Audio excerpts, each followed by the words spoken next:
सोने की चिड़िया था मेरा देश, मेरे देश की मिट्टी महान, इसका धन धान्य देखकर ललचाया था हर मेहमान।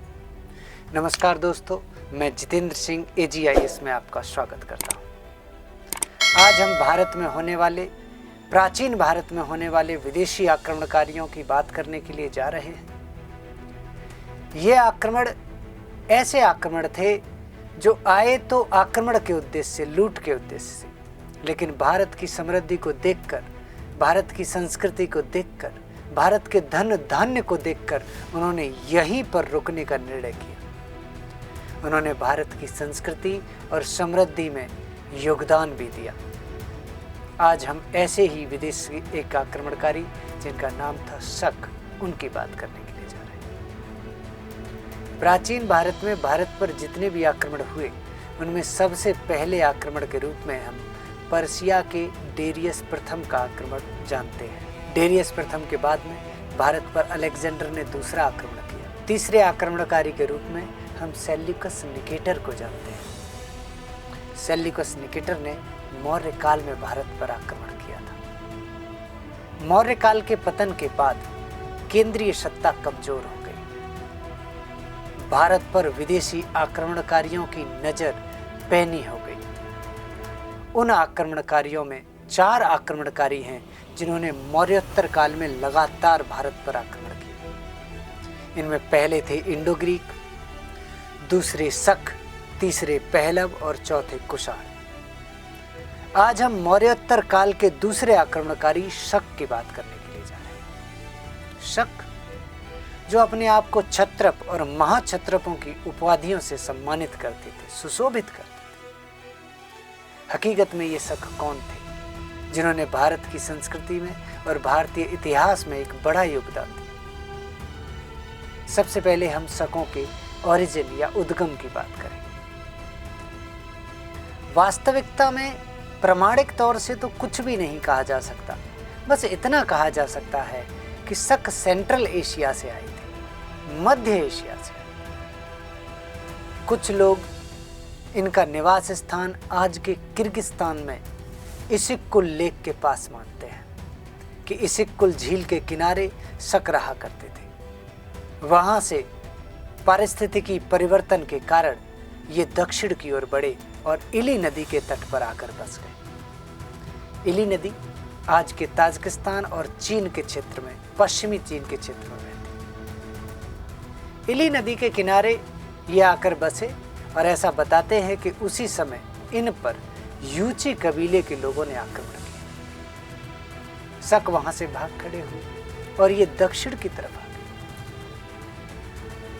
जब वो दक्षिण में आए तो भारत के उत्तर में जो कराकोरम दर्रा है, उसके ऊपरी भाग में ये बस गए आकर। इनकी एक शाखा भारत के पश्चिम में जाकर बसी, अफगानिस्तान के क्षेत्र में, जो पाकिस्तान का बलूच क्षेत्र है, उससे और पश्चिम।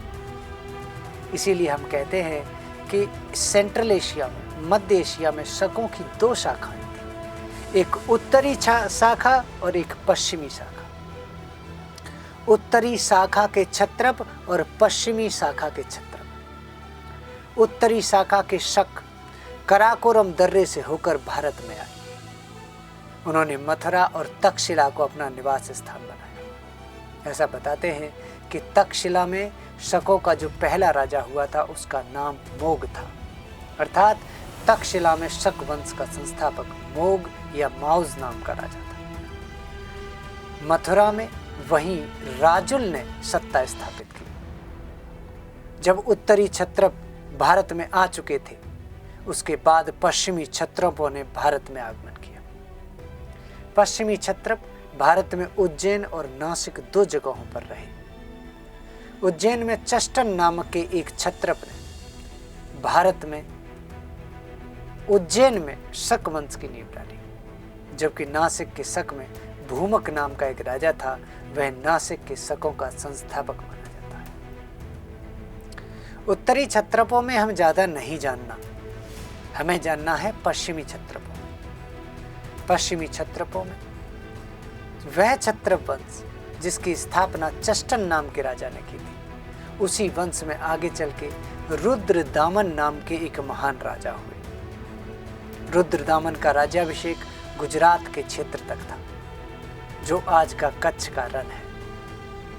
वहां पर जूनागढ़ नाम की एक टेरिटरी थी और जूनागढ़ में उन्होंने एक पहले से बने हुए लेक की रिपेयरिंग कराई थी और वहां पर एक अभिलेख लगवाया था, जो भारतीय इतिहास का सबसे प्राचीन अभिलेखों में से एक माना जाता है, जिसमें सुदर्शन लेक या सुदर्शन झील के निर्माण से लेकर और मरम्मत तक की कहानी है, जिसमें स्पष्ट रूप से रुद्रदामन ने लिखा कि जो सुदर्शन झील जिसकी वो रिपेयरिंग करा रहा है, मरम्मत करा रहा है, वो सुदर्शन झील मौर्य वंश के शासक चंद्रगुप्त मौर्य ने बनवाई थी। उसी के समय पर, चंद्रगुप्त मौर्य के समय पर, वहां का सूबेदार या प्रांतपति पुष्यगुप्त था, जिसने इसका निर्माण कराया चंद्रगुप्त मौर्य के आदेश पर। इसके बाद अशोक के समय भी इसकी रिपेयरिंग हुई। तो सास्प नामक एक शासक ने की, जो अशोक के अधीन था। इसके बाद रुद्रदामन ने इसकी मरम्मत कराई। तो रुद्रदामन का जूनागढ़ अभिलेख मौर्य वंश से लेकर और बल्कि पूरे प्राचीन इतिहास का बहुत बड़ा स्रोत है। रुद्रदामन के बाद में कई राजा हुए। उसके बाद में रुद्रसेन नाम का एक राजा उज्जैन में शासक के रूप में बैठा। ये बताते हैं कि उसकी राजा विक्रम से लड़ाई हुई। राजा विक्रम जो उसी क्षेत्र के राजा थे, जिसे उस समय उज्जैन कहा जाता था, जिसे उस समय अवंती कहा जाता था। अवंती के क्षेत्र के राजा विक्रम ने रुद्रसेन को हरा दिया और उन्हें मथुरा भागने पर मजबूर किया। तो उज्जैन से शकों का नाश विक्रम ने किया था। अलग अलग किताबों में अलग अलग डेट है, किसी में 57 ईसा पूर्व तो किसी में 58 ईसा पूर्व, 57 BC या 58 BC। ये युद्ध शायद इसी साल हुआ था। राजा विक्रम ने युद्ध की जीत के उपलक्ष्य में विक्रम संवत चलवाया, जो भारत का कैलेंडर है। आधिकारिक रूप से जो भारत ने अपनाया है वो तो शक संवत है, लेकिन शक और विक्रम संवत में समानता है। चैत्र, वैशाख, ज्येष्ठ, आषाढ़ जैसे महीने विक्रम संवत में ही सबसे पहले थे। राजा विक्रम ने उसी समय ये कैलेंडर बनाया और विक्रमादित्य की उपाधि ग्रहण की।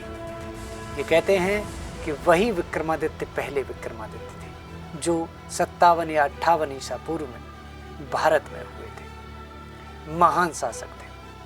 तो इस प्रकार उज्जैन के शक समाप्त हुए। इसके बाद में नासिक के शकों की बात करें तो भूमक नामक राजा ने इसकी स्थापना की।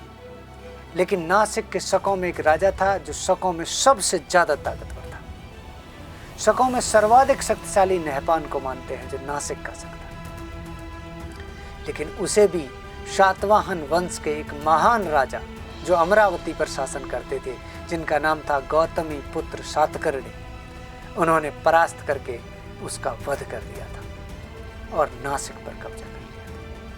तो ये कहानी है शकों की, उत्तरी क्षत्रप और पश्चिमी क्षत्रपों की। किस तरीके से वो मध्य एशिया से आए, क्या क्या उन्होंने भारत में किया, कौन महान शासक था। इसी तरीके की जानकारी प्राप्त करते रहने के लिए आप AGIS के साथ जुड़े रहिए और इसी तरीके का कंटेंट लगातार मिलता रहे बिना रुके, नोटिफिकेशन आपके पास पहुंचता रहे। इसीलिए आपको लाइक, शेयर और सब्सक्राइब जरूर करना चाहिए। धन्यवाद।